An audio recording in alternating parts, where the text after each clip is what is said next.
Hello, everyone. I'm excited to talk to you today about trust and safety in dating, hoping to really share some interesting insights to everyone that we at our company, RealMe, think are very important. For about 50 years, I've never done anything wrong in my life. I feed the hungry, clothe the homeless, clothe the naked, put smiles on the faces of everyone that I meet. And I love animals. I don't want to forget that part. So, as Jimmy Jones, everyone loves me. And unfortunately, I may be the next guy that takes advantage of you, scams you for money, or even does worse. It's not really me, obviously. The real me is, I'm unfortunately just Jeff. I don't look like Brad Pitt, but that's okay. So I've been around the block in the internet space for a long time. It's not really that important. What is important is that we as a business have put a lot of time and investment into addressing a big problem that exists out there. And that is about people being safe and making dating services more trusted. And I'm going to share with you a lot of information about how in demand that is, how necessary it is, how it's the right thing to do, and how there's a real opportunity for the companies that embrace what it is that we do. So starting out with this slide here, yes, I'm that old. I actually remember this from 1993. New Yorker magazine put out this cartoon which read, on the internet, nobody knows you're a dog.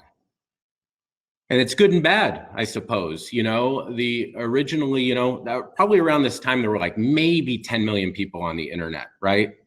And the internet wasn't a commercial place. The internet wasn't a place where people were doing very important things. They were browsing around different kind of chat rooms and things like that and reading news, some news maybe. And people like the anonymity. There's something beautiful in anonymity, I suppose, because the idea when this piece came out was that you could be anyone that you want to be. And there's something great about that. On the internet, nobody knows you're a dog. So the unfortunate truth, the reality today is that important life transactions are taking place online, right? And they're taking place between strangers.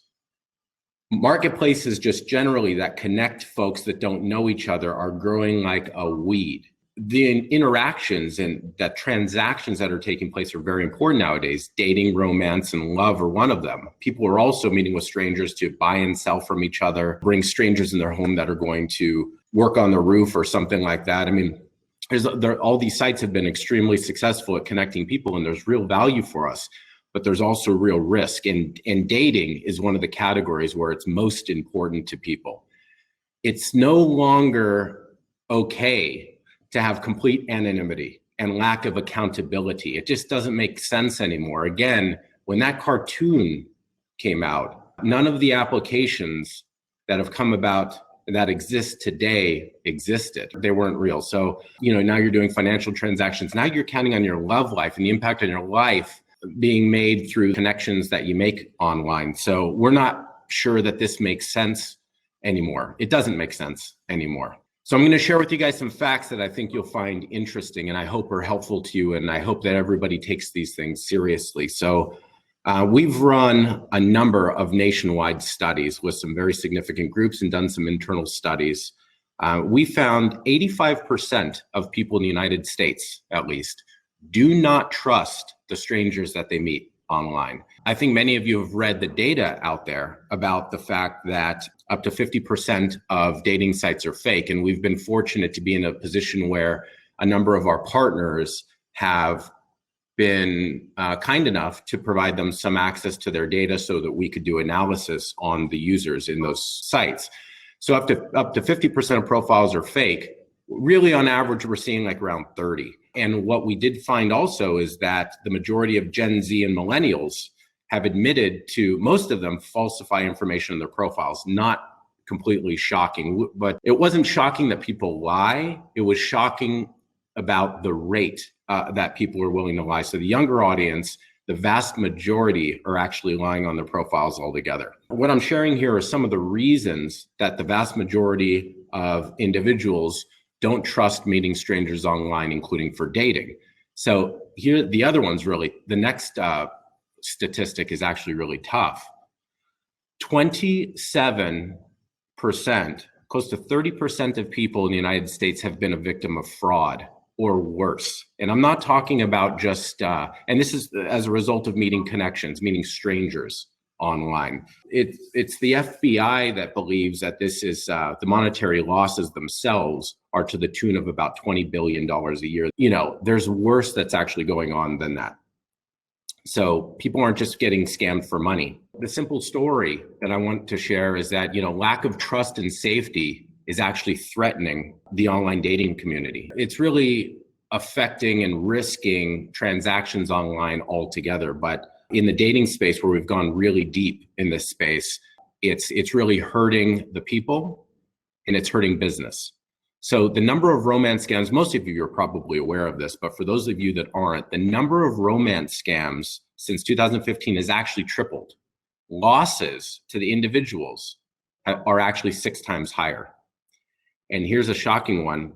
The romance scams in 2020 so far are up about 20% since COVID.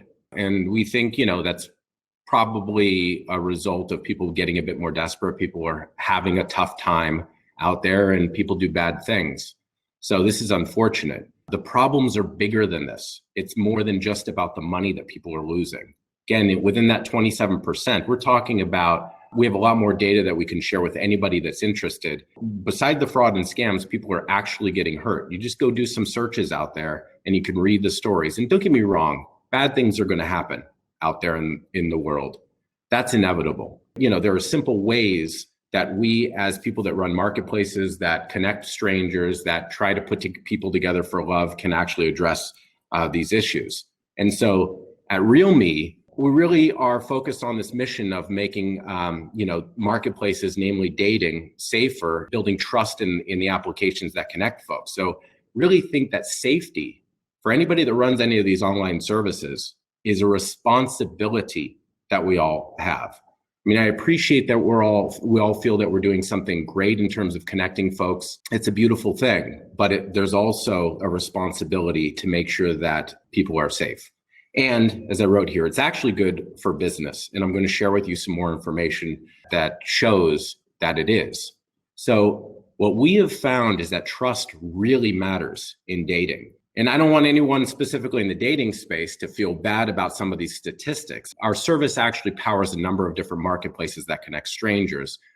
And the numbers are pretty consistent across them. There is a low level of trust in these services. So most people don't trust folks, as I shared, 85% of the population. So going deeper in the online dating space, online daters want the ability to check out other folks, you know, and know more about them, because your profile only says so much and people are not, you know, necessarily providing truthful information in their profile. So what is a common practice for folks that are dating online is that they run their own searches. They, you know, once you get kind of start interacting with someone, it's inevitable that you go and search for them on Google or Bing. And it's hard. So 80% of online daters find it extremely difficult to learn more about the people that they're interested in. And the demand for an easy way integrated with sites to easily just one click away be able to check out the details, learn a bit more about someone, get a 360-degree view of someone. 98% of online daters want to be able to check the background information, the reputation information. And really, there's another element, just learn more about folks that would maybe be too time consuming for an individual to provide, or it might be difficult to actually capture in your own environments. The information is out there. So people, again, want to see the information, learn more about the folks that they're interested in. After all, you know, connecting someone for love and relationships is very important, but it's too difficult. What we have found is that really, you know, we believe that, well, safety is very good for business. 80% of online daters would trust a dating platform more if they provided access to additional information about who the person is and their background. This is how you establish trust in your marketplace with your users. What we also found, which is not represented on this slide, is that individuals would be more likely to continue using a service that makes it easy to get access to this information. And then here's where the revenue part kicks in as well. Besides just doing the right thing, we found that 75% of online daters said that, having access to this additional background information, reputational information, behavioral information, like who's doing what, who are the good actors, who are the bad actors, they were more willing to pay for a dating service, even if it costs more to have access to this additional functionality. It's that important to people to have access to this information. Adding on to the opportunity to make your service more trusted and make your consumers safer, and that's all the right thing to do, of course. 38% of consumers aren't using dating services at all. They don't trust them. They don't feel safe online dating. There's a huge market opportunity to attract those people. The numbers are much higher than these for the next part I'm going to share, but 56% of those that aren't dating online, that are completely scared to use services, said that they would consider using dating apps, dating services, if they could know more about the other folks and make sure that they're safe. Again, summarizing all of that, 85% of the population is not trusting marketplaces generally, including dating sites. The ability to actually help address their needs, their demands, is actually pretty easy and make them safe, and it's a responsible thing to do. So about us, very quickly, we've invested a tremendous amount of money, really all in, like in our entire platform. We've invested, I'm embarrassed to say how much, more than $100 million to create what we have created. So RealMe is a reputation platform, and we're dedicated to cultivating safety and trust online. So simple pitch to about us is that we want to make your services more trusted. We want to make your consumers safer, and it's what they want. Very fortunately, we've been talked about quite a bit because the negative consequences, the negative news that's been out there about people getting hurt has been growing, and we're trying to make a dent. They're trying to make an impact. What we do goes well beyond just like running your users against sex offender databases, right? I mean, I think that's the minimal requirement that I think some states, and I'm not sure if it's a federal thing, that's kind of the minimum thing that a lot of companies are actually doing, removing sex offenders. And sometimes they don't even do that, but this goes well beyond.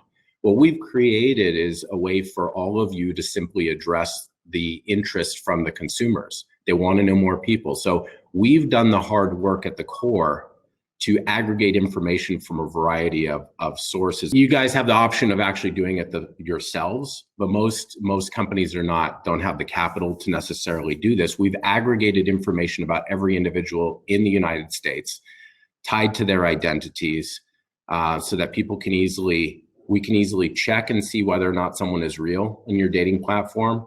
We can easily bring forward to your daters more information about who the people really are. And so that includes being able to make sure they're real. One, that's a big deal because of the romance scamming going on.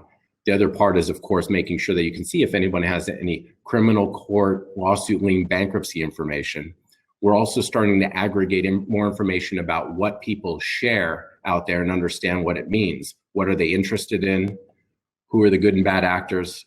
Are they saying good things out there, publishing good things out there, bad things out there? And we're even aggregating reviews and ratings about individuals. At the end of the day, the whole point is to try and know more about someone so you can make a better decision as a human being, so you're safer about who you're engaging with.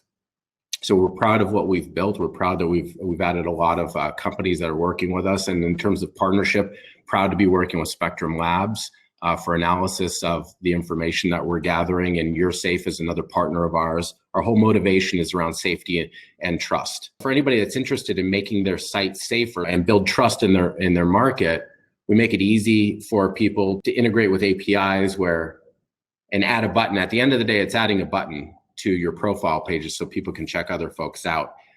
To be clear, we obfuscate the name in the experience because we appreciate that in the dating world, most dating services are anonymous, but it doesn't mean that the information about them needs to be completely anonymous. We're trying to provide transparency at the end of the day, in line with what the consumers are actually wanting. We actually have an experience that you can easily add to the site.